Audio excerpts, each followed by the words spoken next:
और एक वीडियो लेके मैं आ गया अटल सुमन में। अभी पूरे देश में पुष्पा टू के जो फीवर चल रहा है, उसी टाइम पे पुष्पा टू करने का जो एक्टर था अल्लू अर्जुन, उनको अरेस्ट कर लिया हैदराबाद पुलिस ने। क्यों ना? पुष्पा टू रिलीजिंग के पहले जो प्रमोशनल एक्टिविटी था, उस टाइम पे जो प्रीमियर शो हुआ था, उस टाइम पे इतना क्राउड और मास गैदरिंग हो गया था कि अल्लू अर्जुन को देखने के लिए बहुत सारे आदमी वहां पे चले गए थे। उस टाइम पे स्टैम्पर्ड होके कुछ लोग इंजर हो गए थे, और उसी टाइम से एक फीमेल ऑडियंस और उनका एक लड़का हॉस्पिटल में एडमिट हुए थे। उनका देहांत हो गया। अब उनका देहांत के बाद हैदराबाद पुलिस अल्लू अर्जुन का अरेस्ट कर लिया, और अल्लू अर्जुन को अरेस्ट करने के बाद उनको मेडिकल टेस्ट देन कोर्ट में प्रोड्यूस। आफ्टर दैट उनको 14 दिन का जेल हेफाजत या जेसी हो गया है, जेल कस्टडी। अब बताओ कि ये चल क्या रहा है।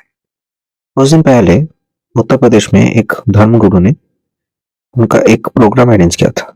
20,000 का कोई एलोकेशन था, मतलब 20,000 भक्तगण आ सकते हैं। उस टाइम पे 40,000 के ऊपर भक्तगण आए थे, और उनके जाने के बाद उनका जो पाँव का जो धूल होता है, उनको कलेक्ट करने के लिए वहां पे भी स्टैम्पर्ड हुआ था।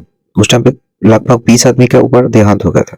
उनका कोई इन्वेस्टिगेशन या फिर उस धर्मगुरु का अरेस्ट नहीं हुआ। इन्वेस्टिगेशन चल रहा है। मगर अभी यहाँ पे क्या हुआ, जिसको लेकर ये पुष्पा और ये पुष्पा के लिए इतना फेम मिला, वही अल्लू अर्जुन को अरेस्ट कर लिया। अब अल्लू अर्जुन पुलिस को या फिर प्रोडक्शन हाउस या फिर जो होता है इवेंट मैनेजमेंट, इन सबको विदाउट इन्फॉर्मेशन दे कि वो पहले ही वहाँ पे चले गए थे सुंदर थिएटर पे। इसीलिए बहुत सारा आदमी आ गए थे, कस्टम मतलब जो वहाँ पे होता है ऑडियंस या फिर फैन, ये सब चले आए थे, सब्सक्राइबर यूट्यूब में। तो सब आने के बाद इतना भीड़ हो गया था कि कुछ नहीं कर पाए थे, और वो भी हैरान हो गए थे ये इतना भीड़ कैसे हो गया। उनको देखने के लिए सिर्फ 2 उनका पर्सनल सिक्योरिटी गए थे।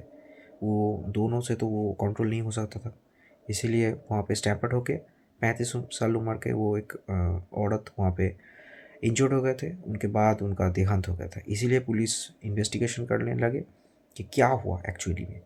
तो पता चला कि Allu Arjun without any information police और उनका प्रोडक्शन हाउस को छोड़ के वो पहले ही वहाँ पे खुद चले गए थे, इसीलिए उनको अरेस्ट कर लिया था। यही बात है। दिहाड़े जहाँ पे ये प्रोग्राम अरेंज हुआ था, उनका जो इवेंट मैनेजमेंट था, उनको रिस्पॉन्सिबल होना चाहिए था। प्रोडक्शन हाउस को रिस्पॉन्सिबल होना चाहिए था। उनके खुद का पर्सनल सिक्योरिटी या फिर सिक्योरिटी एजेंसी को और भी मजबूत से उन प्रोग्राम को अरेंज करना चाहिए था कि ऐसे कुछ अगर नहीं हुआ तो अच्छा होगा, क्योंकि हर जान का कीमत होता है। अगर एक भी कैजुअलिटी होता है वो ठीक नहीं है। वहां पे एक आदमी का या एक लड़की का देहांत हो गया।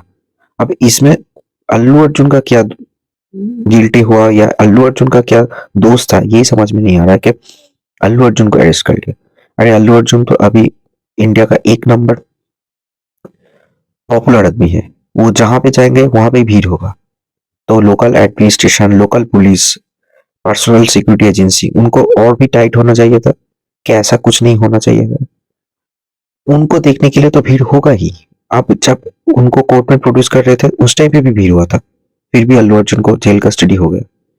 शायद जो देश का जो लीगल प्रोसेस है वो ठीक है, क्या ऐसा कुछ लॉ या फिर लूप होल्स है, इसलिए उनको अरेस्ट कर लिया और उनका जेसी हो गया। अगर अगर ये प्रोसेस अगर ठीक रहता तो ऐसा नहीं होता। समझ में नहीं आता है कि देश में हो क्या रहा है। एक आदमी 300 करोड़ लेता है, उसमें लगभग 60 करोड़ इनकम टैक्स देता है, 4 साल के लिए एक मूवी बनाता है, अच्छा काम भी करता है। अब जहाँ पे जाएगा ये पॉपुलर आदमी, भीड़ तो होगा ही, सब तो देखने जाएंगे। और उस टाइम पे अगर कोई ऐसा हो गया तो उनमें उनका क्या दोष था, ये समझ में नहीं आ रहा है। वीडियो को कैसा लग रहा है आप देखिए, बताइए कमेंट बॉक्स से, बताइए आपका वीडियो और आपका opinion. Stay tuned on R dot